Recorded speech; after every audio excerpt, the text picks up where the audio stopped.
See you later. It is the 14th of September. This is Rabbi Furst, Mishna Berura. Yes, we did Kimmel. Istinus, we did Dalit, I think, also. But Hay, actually did Hay as well. Oh, We're in volume Vav. Yes. yes.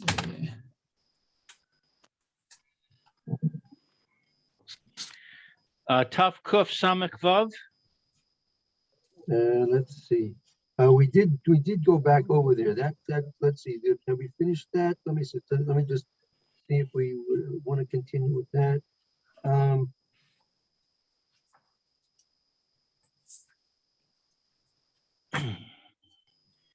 So yeah, tough Kuf Samech Zion. I think we completed that as well. Okay, we completed that. And I think we're going to now transfer. Let's transfer over to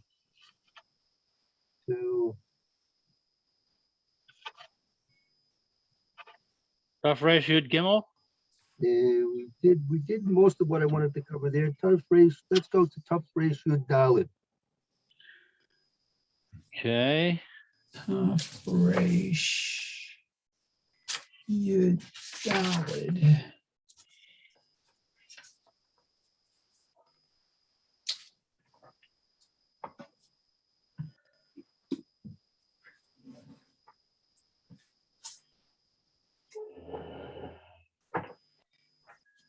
The laws of anointing yourself and putting on shoes on Yom Kippur. Oh. Okay, so Taf Resh Yud Daled.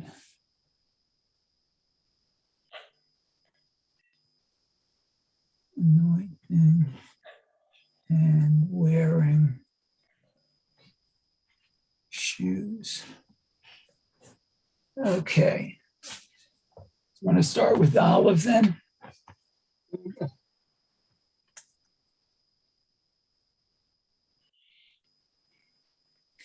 Okay. Excuse me. Let me just take a quick drink.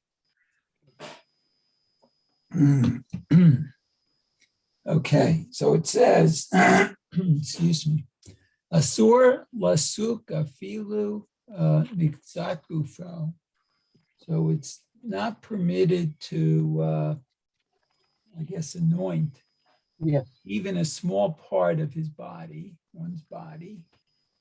The afilu eino ella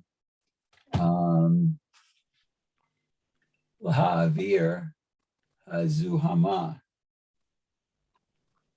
Oh, so let's see. And even eino ella, only It's only being remove dirt done. or something. Zuma is like sweat and grime. Sweat and grime. Oh, sweat and grime. Oh, Yeah, okay. you have to realize that we're very fortunate, Baruch Hashem. We get to shower 2, 3, if you want, 4 times a day. You can spend the whole day in the shower if you want. If you could afford the water bill. That's right.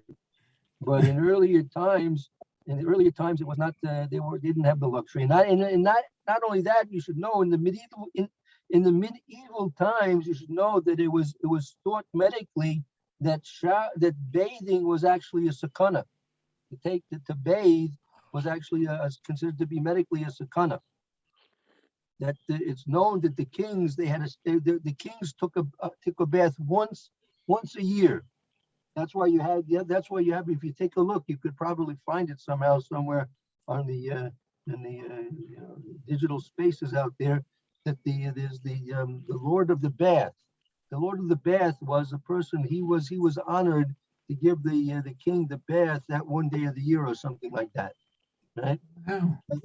So they use different ways of cleansing themselves, And one of them was by using oils and ointments that were actually spiced and perfumed. So those would take off the dirt and grime of the body, right? But in general, in medieval times, as I said, it was not looked as a healthy practice to bathe too often at all. And the Jewish people also thought that that was true? No, I don't think so, because our women would go to the mikveh. Well, going to the mikveh is not only a law, but also a very prized tradition amongst our people. Right. So, and washing our hands was absolutely necessary. Many for davening, necessary for eating, right? So, when you Okay, so we have a little more here. Aval imhu choleh. Oh, but if he is not feeling well, if he's sick, afilu ein bo sakana, even if it's not danger of his life, o sheyesh lo chatatin rosho mutar, or that he has, I don't know, a chatatin or something on his head. Chatatim are like not exactly boils, but it could be he has a skin condition on his scalp. Oh, okay. So skin condition on his head or his scalp, then it is permitted to anoint himself. Right. So let's see the Mr. Berura. Okay. Afilu eino chulei zuhama. Okay. So even if he doesn't have any, I guess, grime on him, Rotzelamar, that is to say, Daf shehu lo l'shem ta'anog asur, that but if it's only for pleasure, it's forbidden. Now, even if it's not shalot l'shem ta'anog asur, even if it's not for the sake of pleasure, it's still asur. Meaning, for the sake. that's in contrast with washing. Washing, we said, if a person's washing, if it's not for the sake of pleasure, so in certain cases it could be permissible. But here, right, the anointing, because we said if you're dirty somewhere on your body, you can use water to clean it off. But here, Right. we're saying you can't use oils and ointments to clean your body off if it's dirty. Oh, okay. Okay, so bet is chatatin, which we said was grime, I guess. Well, chatatim are like boils or No boils or like a scab, maybe. scabs, right? Scabs. So yeah, people have a heavy, a difficult time with dandruff because the skin is scaling, that type of thing. Okay, so it says, let's see, V'hainu davka b'makom shenohagim lasuk b'chol afilu ish bari. Okay, so in places where they're accustomed to, I guess, rub oil on a weekday, even if the person is healthy. Right. Oh, wow. Okay. Aval b'makom she'eino hagim lasuk b'chol ish bari. But if it's not a custom, a routine, I guess. Yeah, very good. Routine, right? A routine, very good. To rub the oil on a weekday on a healthy man, asur lasuk agabe chatatin. Then it's forbidden to rub the oil on the on that area, I guess. That's Okay. so when Okay. so it's permitted if a person has a skin condition, so it's permissible. That's specifically in a case where he's routinely treating that skin condition with salves, with ointments, with oils, even if he happens to be healthy, but he happens to have a skin condition. But if it's a place that they don't normally rub themselves down with ointments or salves on the weekdays, an ish who's healthy has no skin condition, then it'll be usher because it's someplace that they would only do that for the sake of medicinal purposes. Okay. So then he goes on, Uvein b'yom tov, uvein Shabbat, demuchaktahu mishum refuah. So either on Yontiv or Shabbos, let's see,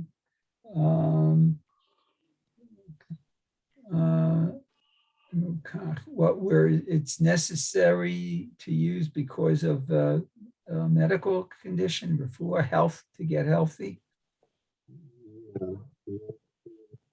Right.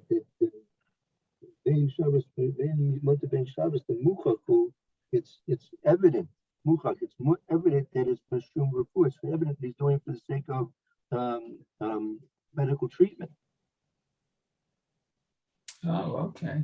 And so that's gonna be forbidden. You can't do something in general if a person, unless the person's sick, that he falls to bed because of his illness, or he's endangering a limb or endangering his life, has to show him.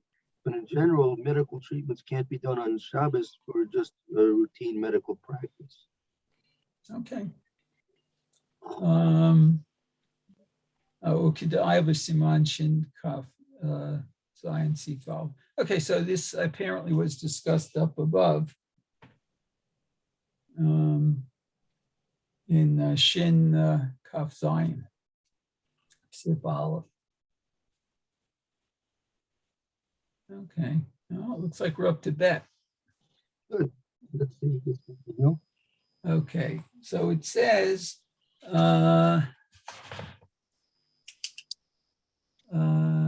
let's see, Asur Linol Sandal or Minal Shelor. So it's forbidden to wear either sandals or shoes that are made of leather or skin. Right. Okay. Afilu kav hakteya ikyotsebo. Wow. Oh, that I'm stuck on. Kavak is a person who has an artificial leg. Right? It's considered. It'll be considered, if the artificial leg is made of leather, that'll be considered to be like a shoe for him.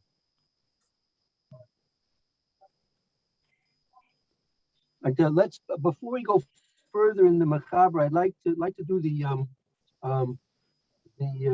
Bir Halacha. There's a short 3-4 line Bir Halacha. It's important, where it says Asur L'Noel. If you see it there, it should be right there in front of you. Okay, the Bir Halacha. Okay. On that at the beginning. Yes. Oh, Asur Linol. Yes.